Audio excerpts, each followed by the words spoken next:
Hi, I'm Jade. It's morning. It's the Friday. It's Tea Time Friday. Today I want to talk about three things. I want to talk about always learning. I want to talk about the difference one mark can make. And I want to talk about dragging horses to water. You know what I'm on about. Let's get into it. Okay, let's start again.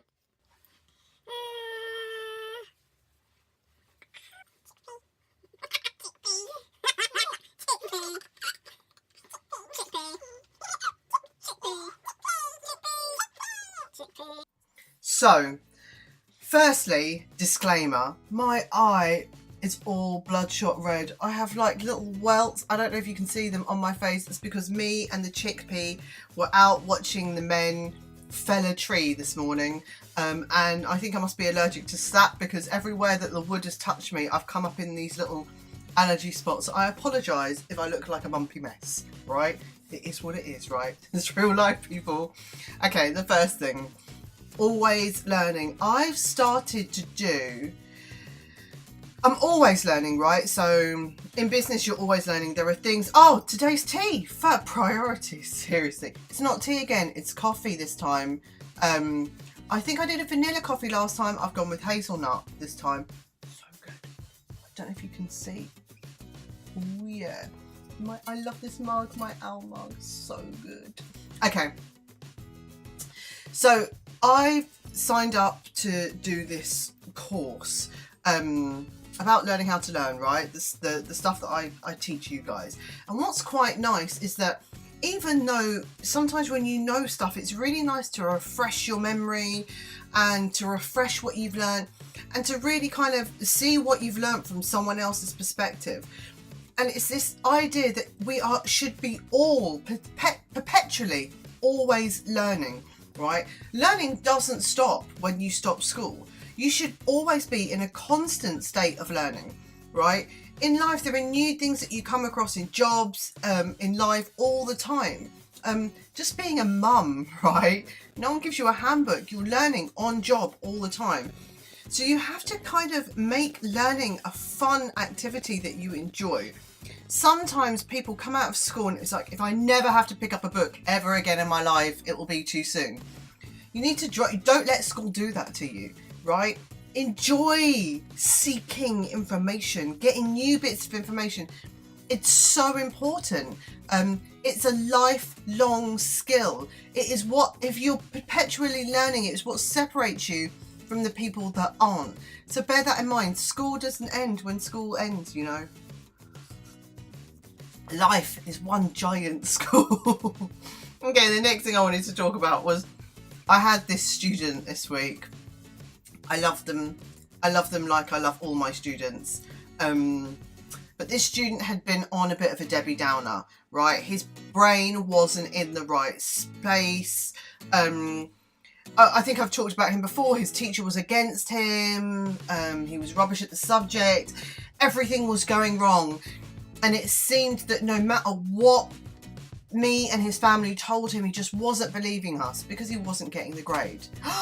Surprise! He got an amazing grade for his latest test. He got above average. He thought he was gonna be the bottom of the pile, but,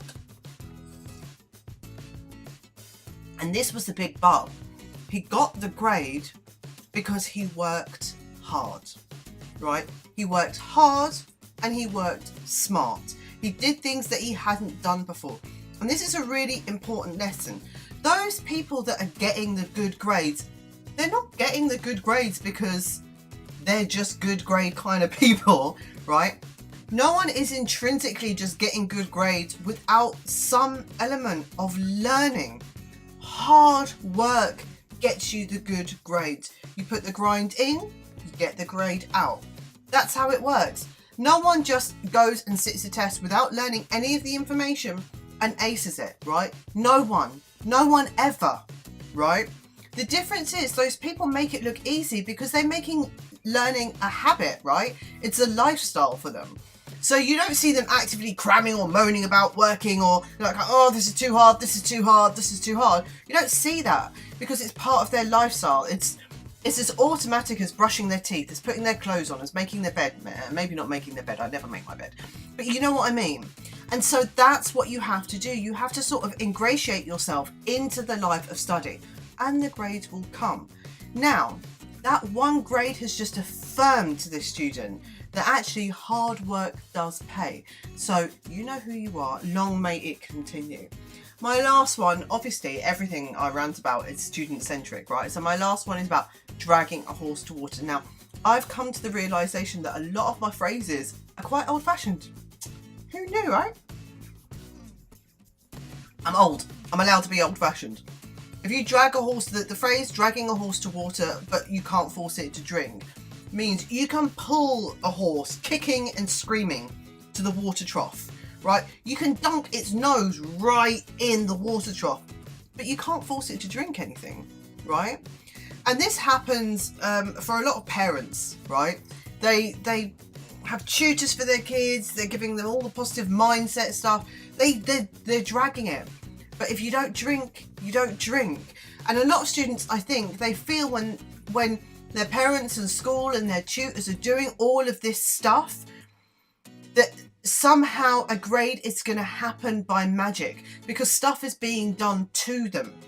But unless you do the activeness of drinking the water, if you don't take it on board and follow the instructions that are going to be given to you, all of that help means nothing. And that's really been highlighted to me this week. I have one student.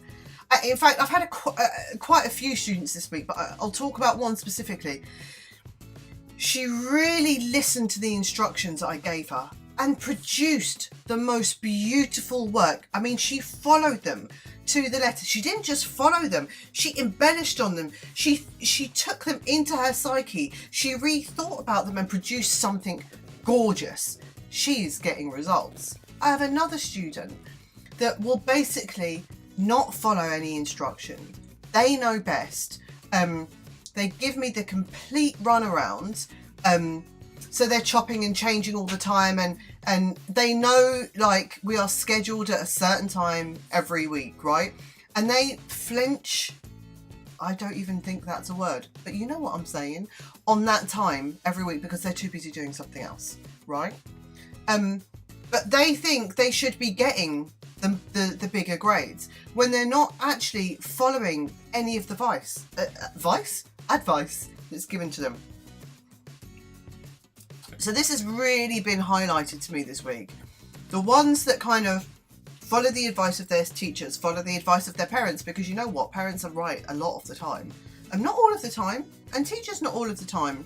But you know what, teachers know work, right? So if a teacher gives you advice about how to do a piece of work, I would follow that teacher's advice. There are a couple examples where you can take a little bit of artistic license, but if they're trying to teach you how to revise, I would kind of follow that advice. Your parents have been there before you, so they have walked the road in your shoes. I would also take their advice. Your tutor, it's their job to give that advice, to take that advice. If you want to do your own road, that's fine, right? But then you don't get the right to come back and say, well, this person let me down, that person let me down, that person let me down. You had all of those people trying to throw advice at you. You just didn't want it to stick.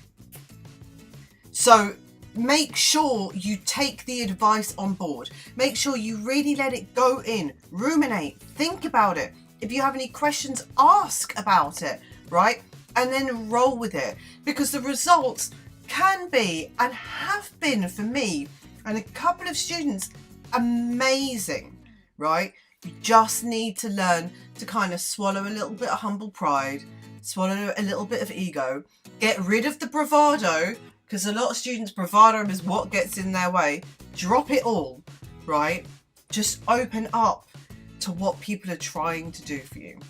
Okay, that's Tea Time Friday. I so didn't finish. This mug is massive. It's like huge. It's like a big ball. If you have any study-specific questions, whack them in the comments below. My student told me not to tell you to like, subscribe, get notifications, but you know what? I'm going to do it anyway. Like, subscribe, get notifications. If you want more intensive study help, I have a study group over on Facebook, but I know kids, you guys aren't on Facebook. I get it, right? I get it. Only the uni lot are on Facebook. So if you are on Facebook, come and join me over on Facebook in the study group. I think it's called #YouBetterStudyLikeaBoss, something like that. If you #StudyLikeaBoss, you'll find either my page, and my page will link to my group. But I go live every week with answers to questions directly from you guys that need the help. So I'm Jay, Coordinated Minds, and as always, study like a boss.